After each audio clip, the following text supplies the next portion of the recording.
اعوذ باللہ من الشیطان الرجیم بسم اللہ الرحمن الرحیم الصلاۃ والسلام علیکہ یا سیدنا یا رسول اللہ وعلی آلکہ و اصحابکہ یا حبیب اللہ۔ میرے سب بزرگوان، دوست، عزیز، اہل دل، اہل ذوق، اہل شوق، سب کو میرا بہت بہت سلام۔ آج ہم حکایت مصنوی مولانا روم میں سرکار آقا پاک صلی اللہ علیہ وآلہ وسلم کا بیمار کی عیادت کرنا اور بیمار پرسی کرنے کے راز سے واقف ہونا، سرکار نے اس کے بارے میں کیا فرمایا، اور ساتھ اس حکایت میں اللہ کے بندے، اللہ کے ولی کا قرب کیسے ہر درد کی دوا ہے، اس میں سارا بیان ہوگا۔ مولانا روم نے بہت خوبصورت انداز میں بتایا۔ کہتے ہیں کہ حضور صلی اللہ علیہ وآلہ وسلم کے ایک صحابی بیمار پڑ گئے اور حضور صلی اللہ علیہ وآلہ وسلم ان کی عیادت کے لیے گئے۔ عیادت کے بہت سے فائدے ہیں۔ پہلا تو یہ کہ ہو سکتا ہے بیمار شخص برگزیدہ بندہ ہو۔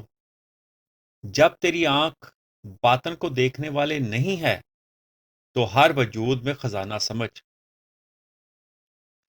دنیا اولیاء سے خالی نہیں، تلاش جاری رکھو۔ اگر مل جائے تو جان قربان کر دو۔ بیمار اگر دشمن ہے تو دوست بن جائے گا۔ اچھا معاشرہ پیدا کر اور ہر چھوٹے بڑے کی عیادت کر، تمہارے لیے بہتر ہے۔ حضرت موسیٰ کے پاس وحی آنا کہ تو میری بیمار پرسی کو کیوں نہ آیا۔ موسیٰ کے پاس اللہ کی ناراضگی پہنچی کہ ید بیضہ رکھتا ہے اور خدائی نور سے واقف ہے، میں بیمار ہوا تو پوچھنے نہ آیا۔ موسیٰ نے کہا، اے اللہ، تو ہر نقصان سے پاک ہے، یہ کیا راز ہے؟ اللہ نے فرمایا، میرا ایک خاص بندہ بیمار ہوا، وہ میں ہی تھا، اس کی بیماری میری بیماری ہے۔ تو اگر اولیاء کے پاس حاضر ہوگا تو میرا ہم نشیں ہوگا۔ بلوں سے جدا ہونے والوں کو شیطان بے سہارا پاتا ہے تو اس کا سر چبا جاتا ہے۔ مولانا روح فرماتے ہیں، پھر مریض اور آن حضور صلی اللہ علیہ وآلہ وسلم کی مریض پرسی کے لیے جانے کے قصے کی طرف دوبارہ رجوع۔ حضور صلی اللہ علیہ وآلہ وسلم نے صحابی کو نزا کی حالت میں پایا۔ اگر تو اولیاء کی حاضری سے دور ہو گیا تو سمجھ خدا سے دور ہو گیا۔ شاہوں کا سایہ طلب کر اور ہر وقت ڈرتا رہ، اور کوشش کر تاکہ تو اس سایہ کی وجہ سے سورج سے بہتر ہو جائے۔ اگر سفر کرنا ہے تو اس نیت سے کر اور ان سے کبھی غافل نہ ہو، انہیں ہر جگہ تلاش کر۔ حضور صلی اللہ علیہ وآلہ وسلم کا جان لینا کہ اس شخص کی بیماری کا سبب دوا میں گستاخی تھی۔ جب حضور صلی اللہ علیہ وسلم نے اس بیمار کو دیکھا، اس کے ساتھ اچھا معاملہ کیا، وہ ایسے ہو گیا جیسے ابھی ابھی پیدا ہوا ہے۔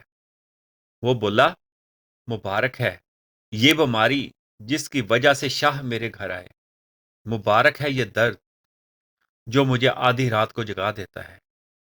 اللہ نے اپنی مہربانی سے ایسے درد پیدا کیے، میرا مرض خزانہ بن گیا، کیونکہ اس میں رحمتیں حاصل ہوئیں اور میں مقبول بارگاہ ہو گیا۔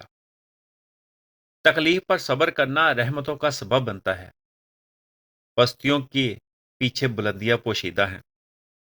تیرا نفس ہمیشہ برے مشورے دیتا ہے، ان کے خلاف عمل کر۔ یہ نصیحت تمام انبیاء اور اولیاء نے کی ہے۔ نفس کا مشورہ نہ مان، نبیوں اور ولیوں کا کہا مان۔ مشورہ ہمیشہ عقل سلیم والے سے کرنا چاہیے۔ ہو سکتا ہے نفس کا مقصد یہ ہو کہ تو سمجھ لے کہ نفس اب مطمئنہ ہو گیا ہے اور مجاہدات کو ترک کر دے، اپنے یار کے پاس جانا نہ چھوڑ۔ مرید کی عقل شیخ کی عقل کے ساتھ مل کر کبھی ہوتی ہے۔ میں نے نفس کے بہت سے مکر دیکھے ہیں، وہ اپنے مکر سے اچھے اور برے کی تمیز ختم کر دیتا ہے۔ تجھے ہمیشہ تازہ تازہ وعدے دیتا ہے جن کو ہزاروں بار اس نے توڑا ہوتا ہے۔ نفس کی مکاریاں بھی قضائے خدا بندی سے ہیں، اور قضائے خدا بندی ہی ان کا علاج کر سکتی ہے۔ نفس پہلے ایک معمولی کیڑا ہوتا ہے، اور علاج نہ ہو تو بڑھتے بڑھتے اژدہا بن جاتا ہے۔ خدا کا حکم ہے اسے پکڑ لے، نہ ڈر، تاکہ تیرے ہاتھ میں اژدہا لاٹھی بن جائے۔ نفس نے ہمارے اندر دوزخ بڑکا رکھی ہے۔ اے مرشد پاک، تمہارا پھونکنا اس آگ پر قابو پا سکتا ہے۔ یہ مکار سمندر میری نظر میں بڑا لیکن تمہیں چھوٹا نظر آتا ہے، جیسے حضور صلی اللہ علیہ وآلہ وسلم کو کفار کا لشکر مختلف نظر آیا تھا۔ ان کو کم دکھانا مبارک تھا، کیونکہ یہ اللہ کی رہنمائی کی وجہ سے تھا۔ جس شخص کا کامیابی میں خدا مددگار نہ ہو، وہ سمجھ لے کہ اس کو خرگوش بھی شیر نظر آتا ہے۔ اس لیے ہر وقت ہر کام میں اللہ کی نصرت طلب کرنی چاہیے۔ مبتدی کو اپنے نفس ایک حقیر چیز نظر آتی ہے، وہ اس کی اصلاح کو معمولی بات سمجھتا ہے۔ غور سے سن لو، نفس نے بڑے بڑوں کو تباہ کر دیا ہے۔ اس کی پہچان اہل حق ہی کا حصہ ہے۔ فرعون احمق تھا، اسے اس خوش نصیبی کا مستحق نہ سمجھا گیا۔ ایک کیڑا جو درخت کی لکڑی میں پیدا ہوا، وہ اس درخت کی ابتدا سے نا واقف ہے۔ ہماری عقل بھی حادث ہونے کی بنا پر حقیقت سے واقف نہیں ہے۔ یہ عقل ایک مجرد چیز ہے جو کیڑے کی شکل میں متشکل ہو سکتی ہے۔ عام انسانوں میں بھی عقل جو صرف عالم کے حدوث کا ادراک کر سکتی ہے، اس کا علم تقلیدی ہوتا ہے جو کہ حقیقت تک نہیں پہنچاتا، اور انسان اسی دھوکے میں مبتلا ہو جاتا ہے۔ مولانا روم نے فرمایا کہ کیڑے کی ابتدا بعد میں ہوئی کیونکہ وہ درخت کی انتہا کو نہیں جانتا، ابتدا کو نہیں جانتا۔ عقل بھی اسی طرح ہے، یہ بعد میں پیدا ہوئی، حقیقت کو نہیں جانتی۔ تقلیدی علم سے جوہل اور دیوانگی کی بے عقلی بہتر ہے۔ تقلیدی جیسے کسی نے علم سیکھا، وہ اسے دیکھا کرتے ہوئے ہم بھی اس کو فالو کرنا شروع کر دیا، عمل کرنا شروع کیا۔ اس لیے ناقص عقل جس چیز کو اچھا سمجھے اس کو برا سمجھنا چاہیے۔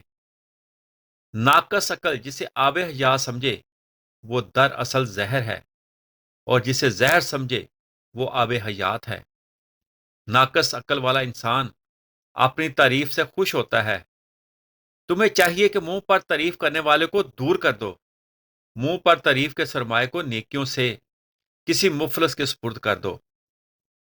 عقل جس چیز کو عزت سمجھتی ہے وہاں سے گریز کرو، کیونکہ ناقص عقل انسان کو دنیا کے جھوٹے معاملات میں پھنسا دے گی۔